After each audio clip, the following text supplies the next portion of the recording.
Hey mom, how's it going? I'm having a really good day, Lindsay. How's your day going? I'm having a great day. We just got off a real nice long weekend and played a bunch of games with some of my friends. We were just chatting about all of our favorite games before pressing the record button. So it has been a good day so far and a great restful weekend. How Yeah, about so you? if anybody out there loves games, they should get the game Wits and Wagers. It mixes our two favorite things, betting and trivia. So, and everybody can play it. So there's our plug. If you are looking for a super great game for your family, Wits and Wagers is the one to go for.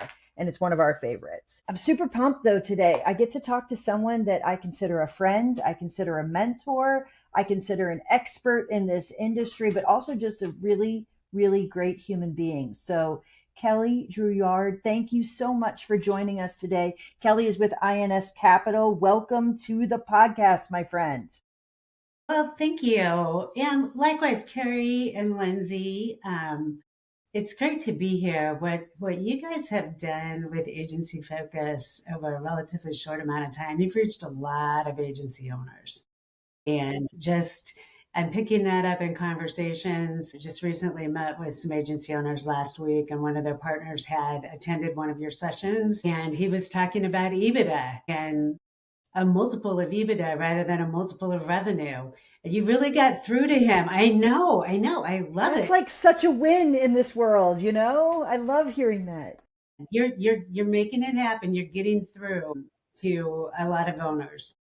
Oh, I love hearing that. I absolutely Yeah, love hearing that. So, thank you for saying that. That means a lot to me because there's a lot that I would love. Everybody wants to make an impact, and I think by being consistent and sending a message out there, you can make a really big impact on someone's life. When they own these agencies, they're incredibly valuable, but they could be more valuable if they knew just some basic stuff. So anyway, I yeah. love that you said that. So Kelly, we met, I don't even know how many years ago, It's been a but bit. yeah, you were with Live Oak Bank at the time. So you've had an incredible career. Anybody listening, I would love for you to do like, from a really high level, give us a background of your career in insurance, and then I'd love to talk about your current role if you don't mind. Sure. Okay, great. Well, my career in insurance began 38 years ago. I Yeah. can hardly say the number, but when I was right out of college at Kansas State, I joined KPMG, international accounting firm, a brand new CPA, and my very first client was an insurance client. And then I kind of got into this group at KPMG working primarily on insurance clients. And like it typically happens in public accounting, I left KPMG for our largest client, Employers Reinsurance, which is now part of Swiss Re. At that time, ERC was the fourth largest reinsurer in the world. Incredible experience there. Then I moved to one of their clients, an insurance company, and I spent 11 years at an insurance carrier.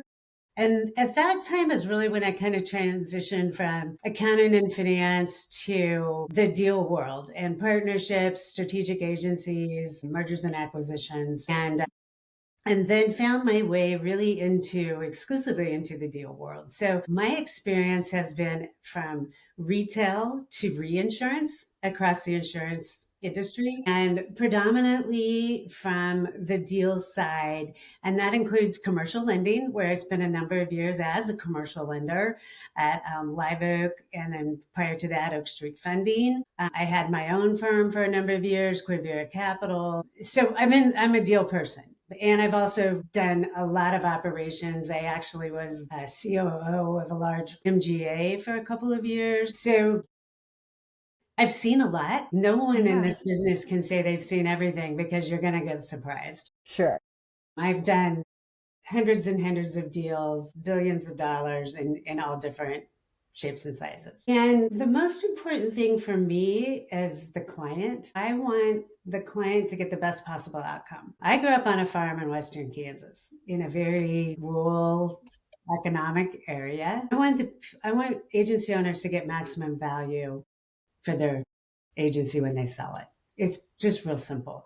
This money Amen. generally meaningful to the seller and the family. And I also want them to be happy with the buyer. The fit, the cultural fit, type of business strategy is important. So I'm happy to say Yeah. for the last couple of years, I've just been exclusively focused on making sure my clients get the best possible outcome. Yeah.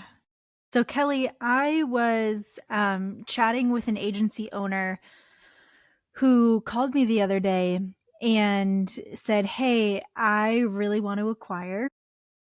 I have been doing this and a little bit of that. And, I'm looking internally at my network and I'm cold calling people in my area. I've gone to lunch with a bunch of people, but nothing has stuck." He found our website, had seen us speak or something, and thought that we might be able to help. And I had to sadly turn him away and say, "I'm really sorry. We do lots of valuations, but we are not a broker. That would be, for us, a little bit of conflict of interest. So we don't do it. But, I would recommend, if this is something you're really passionate about, you really want to acquire, maybe you do go work with a broker, or maybe you use something like Millibooks or talk to your state association. They might be able to help pair you." And he had quite a few follow-ups about, "Okay, you said to go work with a broker, but what does that mean? How do I pay them? What does that structure look like?" He had all of these questions, and I didn't necessarily have a great resource to send him to. And when I asked around the team, they didn't either, of like broker 101, how to acquire an agency through a broker. So, through all of your experience, I was hoping that you might be able to help us kind of form that resource of, here's a podcast you can go and listen to of what is a broker? How do I utilize one?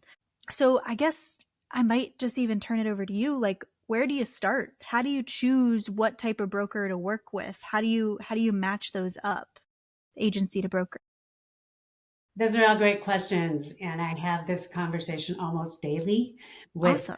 agency owners that are looking to acquire, and I love it. I do actually assist on buy side. Probably, a third of my work is consulting, which includes buy side and perpetuation and things like Mm-hmm. that. So the hardest part of this is getting the target, right? Mm-hmm. 10 buyers for every seller or 20 buyers for every seller. And um, it's I do not engage on sourcing targets. You couldn't afford me. You couldn't afford anybody really to do that, Okay. to engage on sourcing targets for you. But I have a lot of tactics that have worked well. It sounds like that particular buyer had been cold calling, doing a lot of things. I encourage every owner that is looking to make acquisitions, you have to work this like a commercial line sales pipeline. You have to be serious about sourcing targets. Mm-hmm.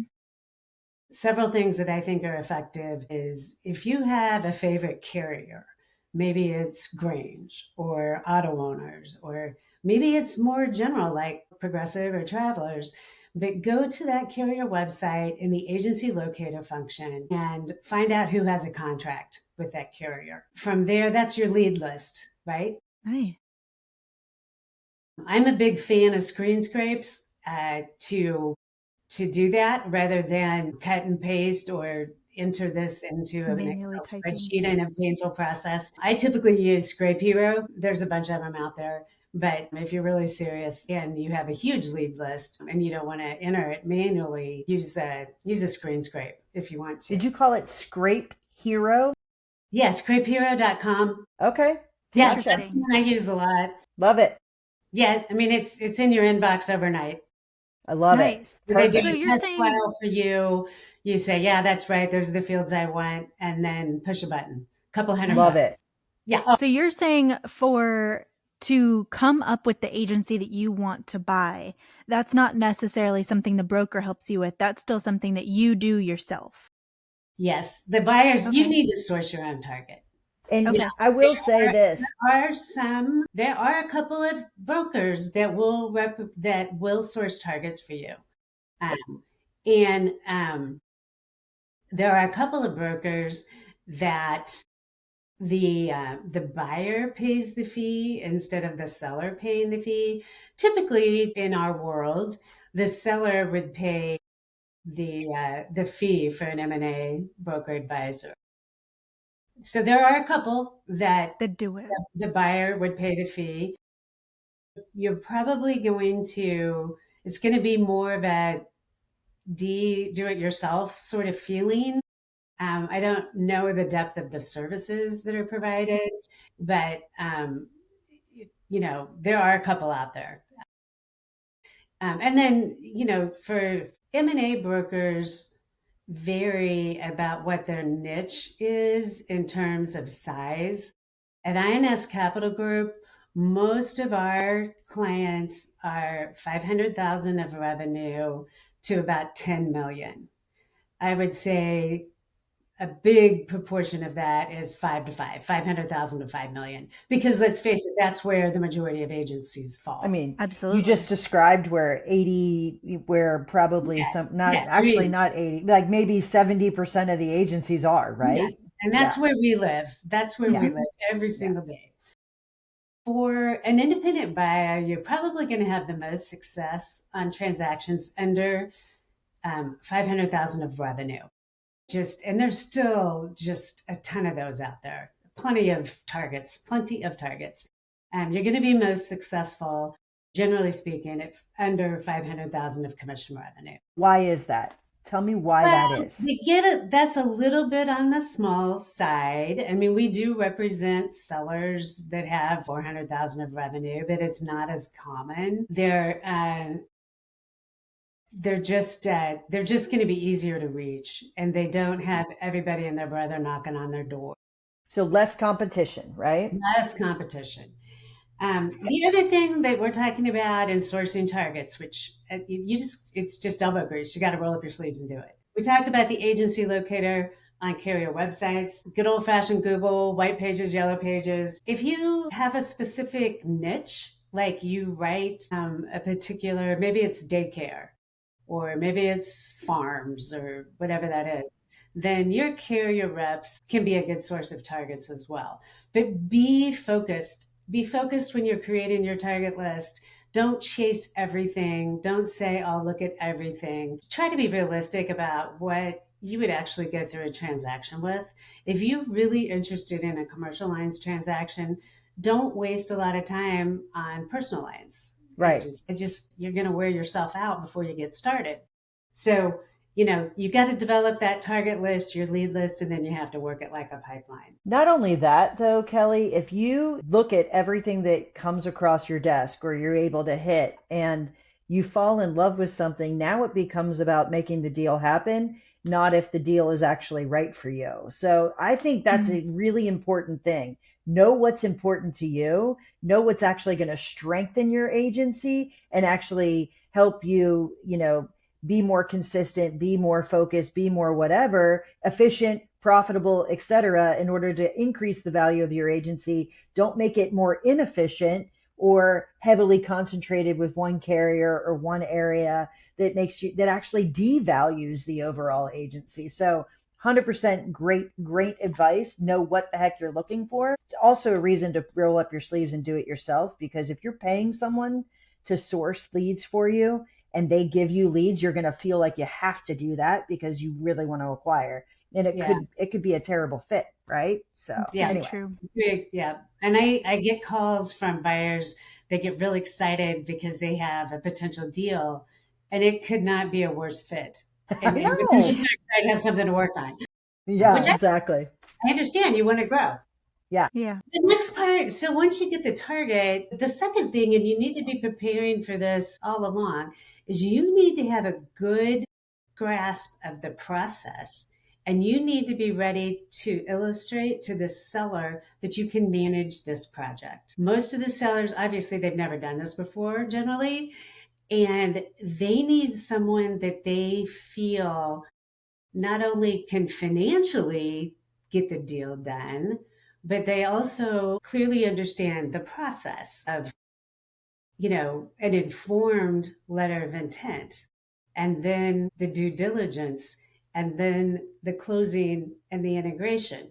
So, Lindsay, to your point earlier, if someone was getting a lot of targets and having a lot of conversations, but they were never advancing, my question is why? And a lot of times, what I see, and this is kind of when I get involved, if a buyer has a target that they have a good vibe with, it's like, this might come together.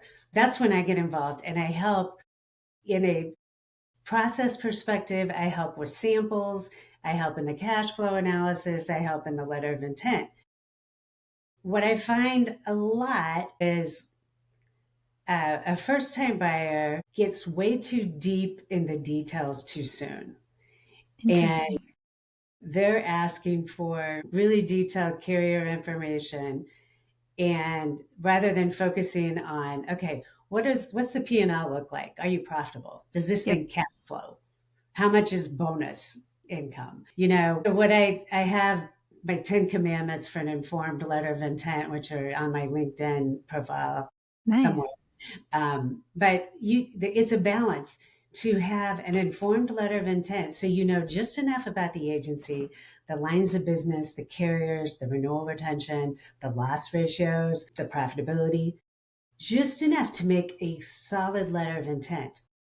But you can't wear the seller out. Deal fatigue happens. If you get too far in the weeds way too soon, it just wears everybody out. So you need to really step back and make sure that this agency is a strong agency. I get into conversations and it's like, well, it's $400,000 of revenue. Well, what are the top carriers? Well, they list them off. I'm like, what's the renewal retention? What's the loss ratio? Is there any large account concentration? Mm-hmm. Questions that you need to get in the first, second, and third inning and help with that, managing the level of information um, to get an informed letter of intent, but not wear everybody out. Yeah. Then you can dive Have deep, a deal right? Yeah. on. Yeah. Right. Yep. Right. So, Absolutely. and that's kind of where I come in. And then we get into if you can get a deal done from a buyer's perspective, you really need to listen to what the priorities of the seller are. Absolutely. How long do they want to transition? Do they have any key employees that they want to take care of or make sure they're going to have ongoing employment? You just really have to listen to what the seller's priorities are. And I will tell you this, those change. Once you get into the deal, um, it's not uncommon for sellers to kind of change their mind. Like, yeah, I want to work 3 more years. Well, then they start to wrap their head around this isn't going to be my deal anymore. I'll work 3 months. Yeah. Um, So be adaptable. um, and vice versa. They get excited again about the business. They're so worn out with everyday ownership and all that goes with it that, man, once they have somebody else take on those responsibility and they can just produce, they're excited. They're like, well, I could work a long time just being a producer again, and not having to deal with technology decisions and HR Absolutely. issues and that kind of thing. So, as a buyer, um, these are extremely personal transactions. And don't be surprised if your seller sort of changes their mind once or twice or so, because this is a whole new thing to them to think about. And it's really the best deals. Well, all deals have to be a win win for both parties, and you have to feel really comfortable with each other. This is not a negotiation contest. This is not about I win, you lose.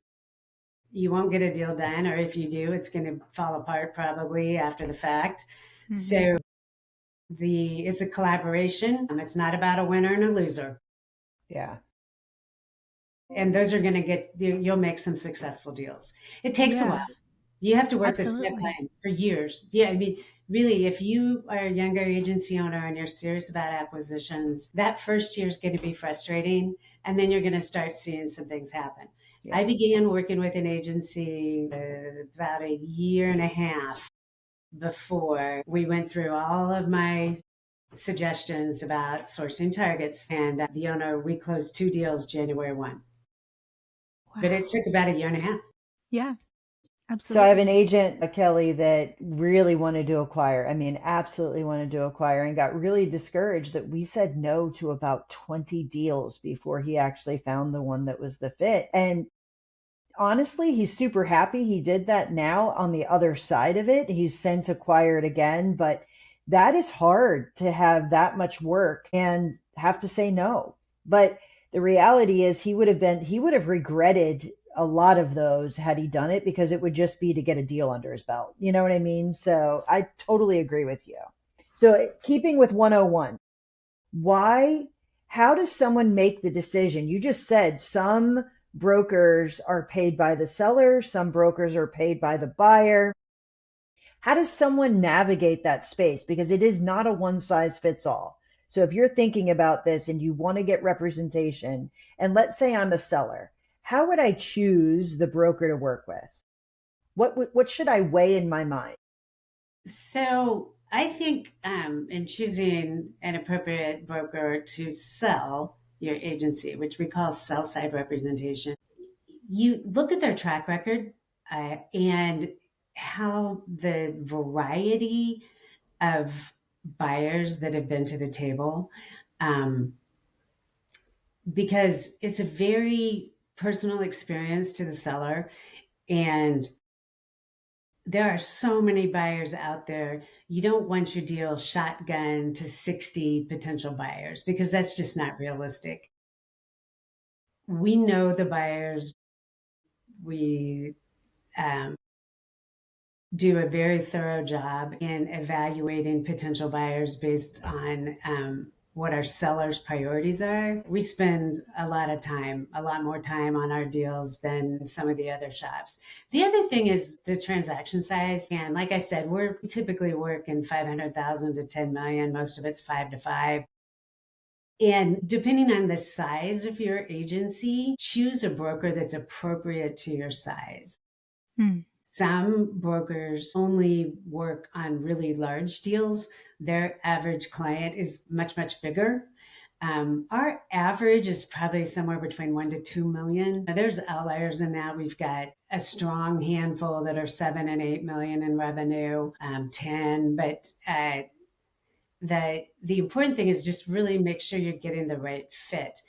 And when you're talking to that potential broker, have them talk through the process. How does it work, soup to nuts, from initial conversation to closing of the deal? What are they going to do for you? Hmm. There are some advisors that once you've signed that letter of intent, they just kind of say, hey, you're on your own. But we really help you with due diligence in those requests. We're extra arms and legs for your staff. We help you collaborate with your CPA and the attorneys on the deal, making sure the transaction structure is optimal for your tax treatment. I don't maintain my CPA license, but I know a lot about stuff. And so I help the seller ask the right questions. And I'm generally on the phone with their CPA and we're talking about transaction structure and stuff. Same Right. thing with the attorney. So we really work extensively with our clients from soup to nuts. My personal approach is a rifle, not a shotgun. If I'm representing a $2 million agency in Washington State, I know I'm not going to shotgun this to 60 buyers that aren't even in the Pacific Northwest. And there are M&A brokers that do that because they just want their name out there, and it's a colossal waste of time. And it's also, it is not, it's going to wear out the seller as well because there's a lot of tire kickers out there that are not going to be a realistic buyer, but yet they still want to see the deal. They want to have an intro call. They're thinking they're going to learn something, whatever. But we have a very good process. We, like I said, our uh, documentation and what we prepare to go to market, I think, is more extensive because we don't want any surprises. We want to be transparent and, we want the seller to fully understand the strengths and weaknesses of their agency and where we might get pushback and where we see the opportunities that are there for a potential buyer. And when we approach the buyers, we take the same approach. Like, here's some key strengths, and here's where there's opportunities to grow. So we don't just throw a deal out there to the masses. It's a pretty custom approach. Yeah. Yeah. So, Kelly, so again, 101 for someone who's thinking about this. We know that you got to do your own legwork and find your own prospects. You got to actually pick the right fit for you of someone that's going to work, who has the experience, has the right target. What about time? How long should I expect? Once I have a prospect and I'm selling my agency, what is a realistic time frame from start to finish that I should expect to get through this process? Realistically, it's 6 months. 4 months is possible, but that's really hustling. I generally say 4 to 6 months. It's more likely going to be 6 months. That is a reasonable pace. That accounts for holidays, family Gotcha. weddings, Yeah. vacations, because we've got to keep the project on pace. Yeah. Yeah. It can't be so stressful and urgent that you feel rushed. You'd rather be Yeah. right than rushed. So I would Absolutely. say 6 months is typically my recommendation, and it kind of proves true again and again. So, Yeah. Kelly, is that from the LOI is signed to closing that you're saying? No, that would be from when you engage your sell side broker. Okay. Okay, when you engage the broker. When we walk Gotcha. through, so there's the once you have a letter of intent, it is usually 60 to 90 days to close. Okay. Okay. That's a great question.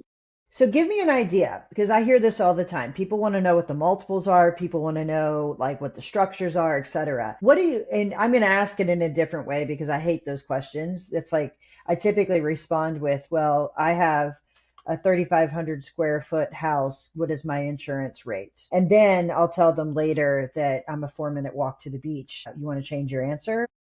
Anyway, I'm going to get off that soapbox, but tell me what you, from your perspective, you've been in this industry for a long time. We've already established you have an incredible depth of knowledge. What do you see the trend happening in the M&A space today? And what do you think is going to happen over the next 5 years, given the changes that are happening right now? You know what I mean? Like, we got AI on everybody's mind. We've got the silver tsunami happening. We've got all kinds of stuff. So tell me, what do you see right now, and what do you think is going to happen if you had a crystal ball? I think the market today is a much stronger and more savvy than it has been. Agreed. Both buyers and sellers are being more selective and deliberate. Buyers can vary a lot. The deal structure can be different. The integration strategy can be different. Their strengths can be different. And sellers, hopefully, if you're represented by a good sell side broker, you've done a good job identifying what your priorities are to grow your agency, because that's how you're going to maximize value. And sellers are becoming more savvy. Like, I really want a buyer that can bring loss control resources or captive expertise or commercial lines producer development, something like specific like that. Some sellers that are heavy personal lines, they want a buyer that can optimize efficiency of their personal lines. And typically that's, someone who's really good at offshore resources. Their systems are super, integrated, very clear integration structure. So both buyers and sellers have become more selective and deliberate. And one says they are all different. So the M&A market's better today than it's ever been. I think that's going to continue. And we talk about looking forward 5 years, looking forward 10 years. There's still a tremendous amount of turnover to happen in this industry. Sure. At the same time, this industry regenerates. When I came into the business in the late 80s, the banks were buying insurance agencies left and right. And oh my gosh, the sky was falling. Everybody's going to be owned by a bank. Well, guess what? That didn't happen. Yeah, there's still a lot of bank-owned agencies out there. But the thing is, this is such a wonderful industry that there are new agencies being formed and started every day. And Yeah. it could be based on a niche of expertise. It could be based on just that pure entrepreneurial drive. It could be based on an affiliate type of business that lends itself to developing insurance from a vertical integration perspective. So this business isn't going anywhere. No, I There's agree with always you. going to be buyers and there's always going to be sellers. It's I still a agree. very, very desirable business. No Yeah. doubt. Well, Kelly, we could talk to you for hours and hours. You're such a wealth of information. And I think you give practical things to think about rather than, I mean, you give very practical and relatable things you should be contemplating, whether you're a buyer or a seller. I appreciate what you do in our industry. I definitely appreciate the mentorship that you've given to me, the friendship, and we really could talk for hours and hours, and I would love to. So if someone wants to reach out and learn more, they're like, man, she knows what she's talking about. How would they go about reaching you, Kelly? Well, the best thing is just send me an email. It's Kelly at inscapitalgroup.com. Yeah, And set up a time. You can always text me. You can find me on Facebook. You can find me on LinkedIn. And I respond to those messages. The easiest is an email and set up a time. You can reach out anyway. love Awesome. it. Well, thank you for being our guest. Thank you. It's good to talk to you guys and enjoy your summers as well. And let me know if I can help. Thank Awesome. I you. love it.